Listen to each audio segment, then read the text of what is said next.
महाराष्ट्राच्या स्पर्धा परीक्षा क्षेत्रामध्ये नेमकी चाललंय काय? हा मोठा प्रश्न आता सर्वांसमोर उपस्थित झालेला आहे. आज टी परीक्षेचा पेपर फुटलाय, उद्या पेपर होणार होता आणि तो पेपर जर आज लीक होत असेल, तर प्रशासन काय करतंय? हा सर्वांसमोर मोठा प्रश्न असणार आहे. आपण काही दिवसांपासून बघतोय विद्यार्थी मित्रांनो, मागे नीटचा पेपर फुटला, आज टी पेपर फुटला आणि एम-पी-एस-सी आयोगाने आता त्यांचे पेपर ऑनलाईन घेण्याचे ठरवलेले आहे. तर त्या गोष्टीवर आम्ही विश्वास ठेवायचा कसा? हा सर्वांचा मोठा प्रश्न असणार आहे.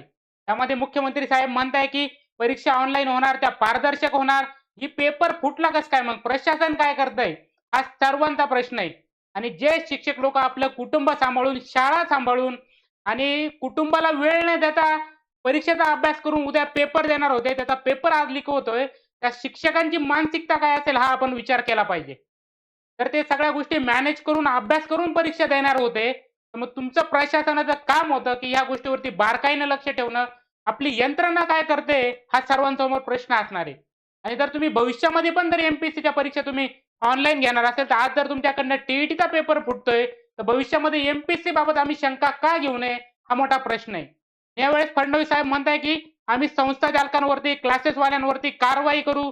तुम्ही विद्यार्थ्यांचे डोके भडकवता, त्यांना आंदोलन करायला लावता. माझी विनंती आहे फडणवीस साहेबांना, की साहेब यामध्ये आमचं चुकीचं काय? तर असे लाखो विद्यार्थी अभ्यास करणारे, लाखो शिक्षक अभ्यास करणारे, त्यांच्या जर भविष्याशी आपण खेळत असू, तर सामान्य विद्यार्थ्यांचं काय असणार याच्यामध्ये? ते शिक्षक लोकं आपले विद्यार्थी घडवतात, त्यांचा भविष्याचा विचार करून करतात. त्याच लोकांशी जर आपण असं वागणार असाल, तर ह्या सामान्य विद्यार्थ्यांचं पुढं काय होणार आहे, हा सर्वांसमोर मोठा प्रश्न असणार आहे. विद्यार्थी मित्रांनो, उद्या होणाऱ्या टी-ईटीचा पेपर आज लीक झालेला आहे आणि त्याबाबतलं जे प्रसिद्धीपत्रक असेल ते महाराष्ट्र राज्य परीक्षा परिषदेने याच्यामध्ये डिक्लेअर केलेलं आहे. हा सर्वांसमोर प्रश्न आहे, चिंतेचा विषय आहे हा, की बाबा हे चाललंय काय नेमकी महाराष्ट्रामध्ये? आम्ही विश्वास ठेवायचा तर कशावर ठेवायचा? आणि पुन्हा स्पर्धा परीक्षा मार्गदर्शकांनी, संस्था चालकांनी या बाबतीत जर आवाज उठवला तर त्याच्यावरती कारवाई करणार तुम्ही. असं कुठे चालणार? विद्यार्थ्यांनी दाद कोणाकडे मागायची? विद्यार्थ्यांना सपोर्ट कोणी करायचा मग? त्या सगळ्या गोष्टी महत्त्वाच्या असणार आहे.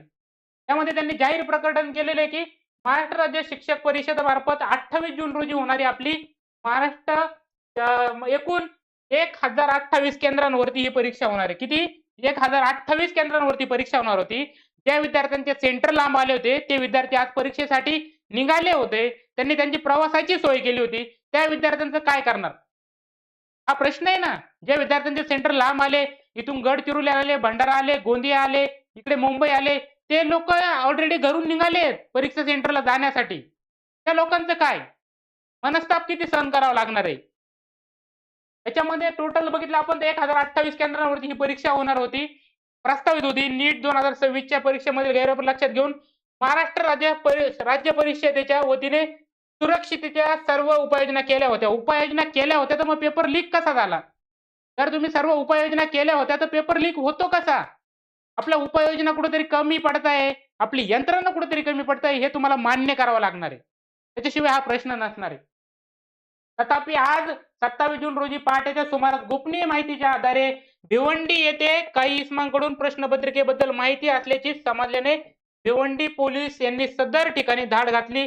त्यानंतर तपासणीसाठी महाराष्ट्र राज्य परीक्षा परिषदेच्या अधिकाऱ्यांना बोलवून तातडीने पडताळणी केली असता सदर इसमाकडे शिक्षक पात्रता म्हणजे टी जून 2026 परीक्षेच्या प्रश्नपत्रिकेतील काही प्रश्न समान असल्याचे आढळून आल्याने भिवंडी पोलिसांनी गुन्हा नोंद केलेला आहे. गुन्हा नोंद केला तुम्ही, चांगली गोष्ट आहे. पण हे प्रश्न त्या सदर व्यक्तीकडे गेले कसे? आपली यंत्रणा काय करते? सुरक्षिततेचा प्रश्न आहे हा सर्वांसमोर. तर तुम्हाला एका पेपरची सुरक्षितता जर करता येत नसेल, तर तुम्हाला लाखो विद्यार्थ्यांचे एम-पी-एस-सीचे पेपर घ्यायचे. त्या विद्यार्थ्यांचं ऑनलाईन कसं करणार तुम्ही? हा प्रश्न आहे. आणि जर विद्यार्थ्यांनी याबद्दल आक्रोश व्यक्त केला, त्याला जर सपोर्ट सगळ्या स्पर्धा परीक्षा करणाऱ्या संस्था करत असतील, तर तुम्ही त्या स्पर्धा परीक्षा करणाऱ्या संस्थांना तुम्ही दोषी का ठरवता?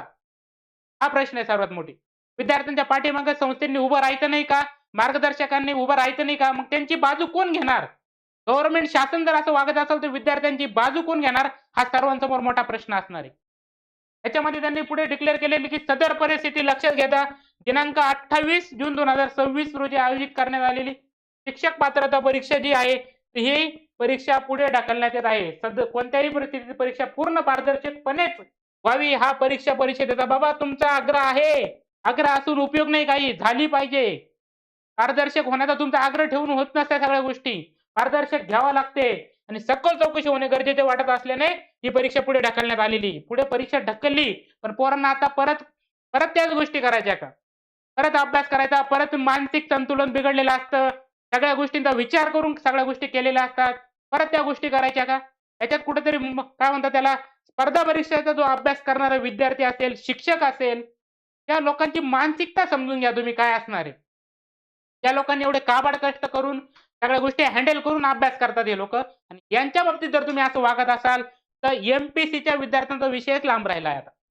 हा मोठा प्रश्न असणार आहे.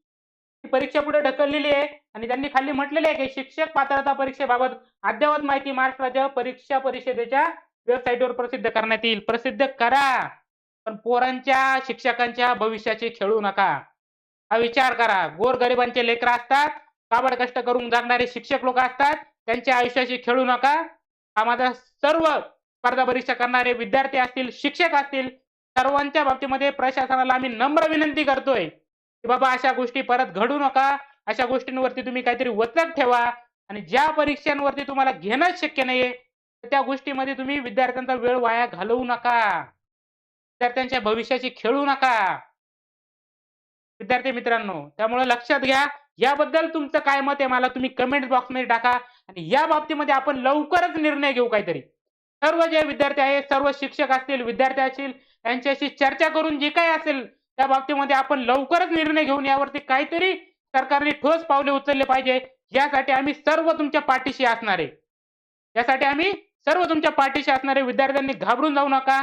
त्याच्यावरती टेन्शन घेऊ नका. परीक्षा होत राहणार आहे. आपल्याला आपलं सर्व सांभाळून आपल्याला कुटुंब सांभाळून, आपली परिस्थिती सांभाळून आपल्याला या परीक्षांना पुढे जायचं आहे. त्यामुळे ज्या विद्यार्थ्यांनी परीक्षेसाठी निघाले होते किंवा जे आता निघणार होते, त्यांनी आता हे काही जे तुमचे प्लॅन असतील जाण्याचे ते आता कॅन्सल करा. घरी थांबा, थोडं शांत राहा, रिलॅक्स राहा, टेन्शन घेऊ नका. आम्ही तुमच्या पाठीशी असणार आहे. ज्यावेळेस गरज पडेल त्यावेळेस सरकार विरुद्ध उतरायला सुद्धा आमची तयारी असेल. पण का परत एकदा गव्हर्नमेंट शासनाला विनंती करतो, की साहेब फडणवीस साहेबांना विनंती करतो, की साहेब आम्ही विद्यार्थ्याच्या पाठीमागे विद्यार्थ्याच्या हितासाठी उभा राहतोय. आमच्या स्वार्थासाठी नाही.